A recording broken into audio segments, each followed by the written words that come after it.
Pressure കൂടിയിട്ടേ ഒരു ലേശം ഒരു സുഖം ഇല്ലായ്മയായിരുന്നു. ഒരു പാട്ട് ഞാനും കൂടെ പാടി സപ്പോർട്ട് ചെയ്യാം. പാടി പാടി ഓരോരുത്തർ സഹായിച്ചിട്ട് മേടിച്ചാൽ രാജാതിരാജന്റെ പൊന്തിരുമേനി ഭാവഗായകനാക്കും ആത്മസൗന്ദര്യമാണു നീ. ഞാനിങ്ങനെ നാട്ടിൽ നിൽക്കുമ്പം ഇവിടെ ഒരു പാവപ്പെട്ട ഒരു മനുഷ്യനെ കണ്ടു. ഇങ്ങനെ ഈ റോഡിൽ പാടാൻ തുടങ്ങിയിട്ട് ഇപ്പൊ എത്ര നാളായി? ഇപ്പൊ ഒരു 3 കൊല്ലം കഴിഞ്ഞു. 3 കൊല്ലം കഴിഞ്ഞു. 3 വർഷം കഴിഞ്ഞു. ശരിക്കും ഇങ്ങനെ എന്താ മുമ്പ് പാടുമായിരുന്നോ? മുമ്പ് അങ്ങനെ ഇടയ്ക്ക് വല്ലപ്പോഴൊക്കെ കല്യാണ വീട്ടിലൊക്കെ പാടുമായിരുന്നു.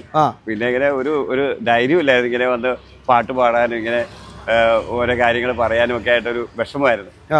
അത് എങ്ങനെയാ പറയേണ്ടതെന്ന് ഒരു പിടിപാടില്ല. പിന്നെ നമ്മുടെ സത്യം ഉള്ള എവിടെയാണെങ്കിലും സത്യം പറയുള്ളൂ. സത്യം പറയുള്ളൂ. ഈ പാട്ട് പാടിക്കൊണ്ടിരിക്കുമ്പോൾ ഒരു കാരണവശാലും ഒരു വാക്ക് പോലും കള്ളം പറയാ. പേരെന്താണ്? എൻ്റെ പേര് പരീത് കുഞ്ഞ്. പരീത്. അതെ. വീട് എവിടെയാണ്? വീട് ഈരാറ്റുപേട്ട. ഈരാറ്റുപേട്ടയിൽ നിന്ന് മിക്കവാറും എല്ലാ സ്ഥലങ്ങളിലും പോകും. മിക്കവാറും എല്ലാ സ്ഥലങ്ങളിലും പോകും. ഇപ്പൊ ഞാൻ എങ്ങും പാടിയില്ല. ഞാൻ എനിക്ക് ഒരു ലേശം ഒരു പ്രഷർ കൂടിയിട്ടേ ഒരു ലേശം ഒരു സുഖം ഇല്ലായ്മയായിരുന്നു. അപ്പൊ അത് കാരണം ഞാനിങ്ങനെ ഇവിടെ വന്നിങ്ങനെ ചുറ്റിക്കറങ്ങിയൊക്കെ കുറെ നേരം ഇവിടെ നിന്ന്. അപ്പൊ വെയിലുമാണ്. പിന്നെ അത് കഴിഞ്ഞ് ഇപ്പൊ ഒരു ഗുളിയും കൂടെ കഴിച്ച് ഇപ്പൊ 2 ആയി 50-ന്റെ പ്രഷറിന്റെ ഗുളിക. വീട്ടിലാരൊക്കെ ഉള്ളത്? വീട്ടിൽ എനിക്ക് 2 പെൺപിള്ളേരുണ്ട്. ഒരെണ്ണത്തിനെ കെട്ടിച്ചു. ഇനി ഒരെണ്ണത്തിനെ കെട്ടിക്കാനുണ്ട്. പിന്നെ പെണ്ണുപിള്ള ഒരു സുഖമില്ലാത്ത ആളാണ്. മാനസികമായിട്ടൊരു സുഖമില്ലാത്ത ബുദ്ധിമുട്ടും കാര്യങ്ങളൊക്കെ ഉണ്ട്. എപ്പോഴും ഇല്ല, വല്ലപ്പോഴും ഒക്കെ ഇങ്ങനെ ഉണ്ട്. ഇപ്പോൾ ഈയിടെ ഈ മഞ്ഞൊക്കെ വെയിലൊക്കെ ആയപ്പോൾ ഇച്ചിരി അരിശവും പോലുള്ളതൊക്കെ തുടങ്ങിയിട്ടുണ്ട്. ആണല്ലേ? അപ്പം എപ്പോഴും പുറത്തായിരിക്കും അല്ലേ? അല്ല, ഞാനാ ഇങ്ങനെ പോയിക്കൊണ്ടിരിക്കും പല എല്ലാ ദിവസവും ഇല്ല. വല്ലപ്പോഴും ഒക്കെ ഇങ്ങനെ ഒരാഴ്ച ഒരു 3 ദിവസമൊക്കെ 4 ദിവസമൊക്കെ പോകും. ഈ സൗണ്ട് സിസ്റ്റം ഒക്കെ സ്വന്തമാണോ? ഇത് മേടിച്ച ഇങ്ങനെ പാടി ഓരോരുത്തർ സഹായിച്ചിട്ട് മേടിച്ചാൽ. ഞങ്ങളിവിടെ വന്നിട്ട് തോന്നിയൊരു കാര്യം എന്ന് പറഞ്ഞാൽ ഇക്കടെ വോയിസ് ശബ്ദം നല്ല ശബ്ദമാണ്. നല്ല പാട്ടുകളൊക്കെ പാടാൻ പറ്റിയ ശബ്ദമാണ്. അപ്പം ശരിക്കും പറഞ്ഞാൽ ഒരു പ്രചോദനമൊക്കെ കൊടുത്തു കഴിഞ്ഞു കഴിഞ്ഞാൽ ഒരുപാട് സ്റ്റേജ് പ്രോഗ്രാമുകളൊക്കെ ഉണ്ട്. അതിൽ പോകണമെന്നൊക്കെ ആഗ്രഹമുണ്ടോ? പോയിട്ടുണ്ടോ? എനിക്കതിന് കഴിയും. നന്നായിട്ട് പാടുന്നുണ്ടല്ലോ. എനിക്ക് ഞാൻ അങ്ങനെ പഠിച്ചിട്ടില്ല. സംഗീതമൊന്നും പഠിച്ചിട്ടില്ലെങ്കിലും ആ ഒരു കരോക്കെ ഇട്ട് പാടാനുള്ളൊരു കഴിവുണ്ടല്ലോ. ആ വോയിസ് നല്ല വോയിസാണ്. അതായത് ഞാൻ ചോദിക്കട്ടെ, നമുക്ക് മ്യൂസിക് ഇല്ല, ഇതിനകത്ത് മ്യൂസിക് ഇല്ലാതെ ഒരു പാട്ട് പാടാമോ? മൈക്ക് വെച്ച്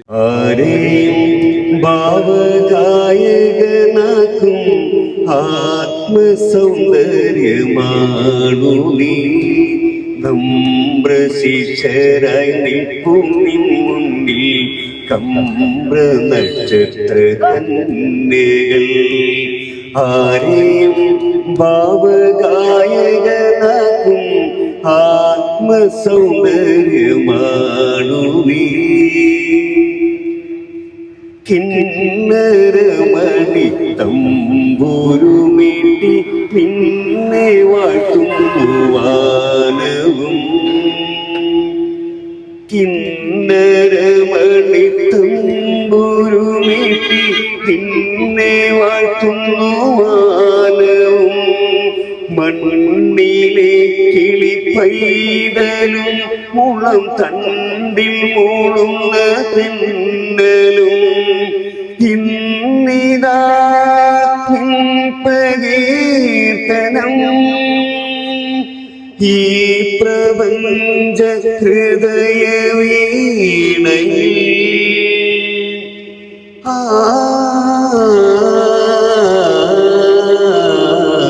ആരെയും ഭാവഗായകനാക്കും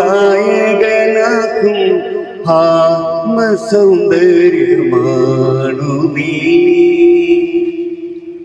നന്നായിട്ടുണ്ട് കേട്ടോ. അപ്പോഴേ ഇന്ന് ഇവിടെ എത്ര മണിയാകുമ്പോൾ എത്തി? ഇവിടെ ഞാനിപ്പോൾ വന്നിട്ട് ഒരു 2 മണിക്കൂറായി. അപ്പോൾ ഇനി വൈകുന്നേരം ഏകദേശം ഒരു 4 മണി 4:30 ആകുമ്പം പാടിക്കഴിയുമ്പോൾ നല്ല ആൾക്കാരിവിടെ ഉണ്ടാവും. ഇപ്പം കുറേ പാട്ട് പാടി കേട്ടോ. അത് ഒക്കെ വളരെ മനോഹരമായിരുന്നു, ഇഷ്ടപ്പെട്ടു. എന്തായാലും നമ്മുടെ നാട്ടിലുള്ളവരെല്ലാവരും സപ്പോർട്ട് ചെയ്യുന്നുണ്ട്. അവരൊക്കെ ഇക്കായെ സഹായിക്കുന്നുണ്ട്. ഈ ബക്കറ്റൊക്കെ ആയിട്ട് ഇനിയിപ്പോൾ കടകളിലൊക്കെ കയറി നമുക്ക് കുറച്ച് ക്യാഷ് കളക്ട് ചെയ്യാം. ഫോർട്ട് കൊച്ചിയില് ഫോർട്ട് കൊച്ചിയിൽ ഈ പോകുമ്പോൾ ആൾക്കാരൊക്കെ സപ്പോർട്ട് ചെയ്യാറുണ്ടോ? അവിടെ എല്ലാവരും സപ്പോർട്ടാണ്. എല്ലാവരും പോലീസ്, അവിടുത്തെ പോലീസ് സാറന്മാരും അവിടുത്തെ ജോലിക്കാരും, പിന്നെ അവിടെ കുറെ പിന്നെ ഒരുപാട് സുഹൃത്തുക്കളുണ്ട്.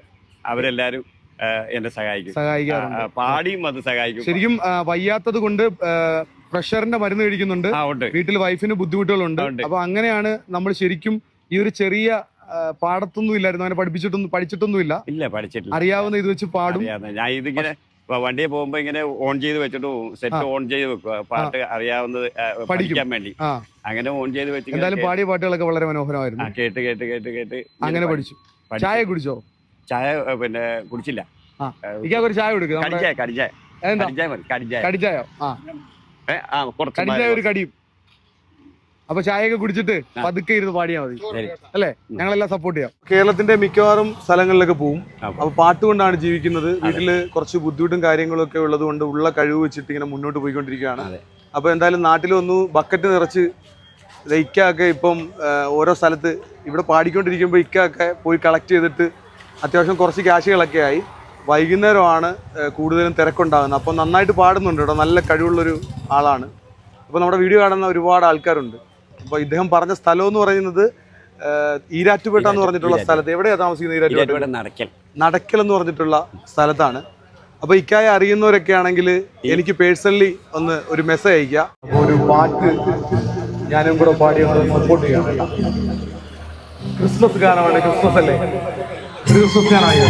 ദേവാദിദേവന്റെ തിരുസന്നിധി അവർ കാഴ്ചകൾ വെച്ചു വണങ്ങി. ചെറുതായിട്ട് ഇക്കായപ്പോൾ അത്ര വലുതായിട്ട് പാടാൻ നടത്തില്ലെങ്കിൽ ചെറുതായിട്ട് പാടില്ല. ഒരുപാട് സന്തോഷം.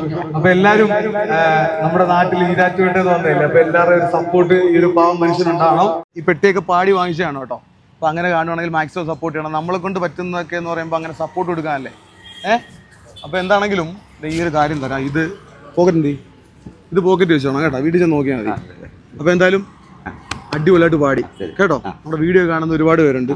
അവരൊക്കെ ഇക്കായി വരും. ഈരാറ്റുപേട്ടയിൽ ഏത് സ്ഥലത്താണ് താമസിക്കുന്നത്? ഈരാറ്റുപേട്ട നടക്കൽ. നടക്കൽ തേക്കടി ബുക്ക് എന്ന് പറയും. തേക്കടി ബുക്ക്.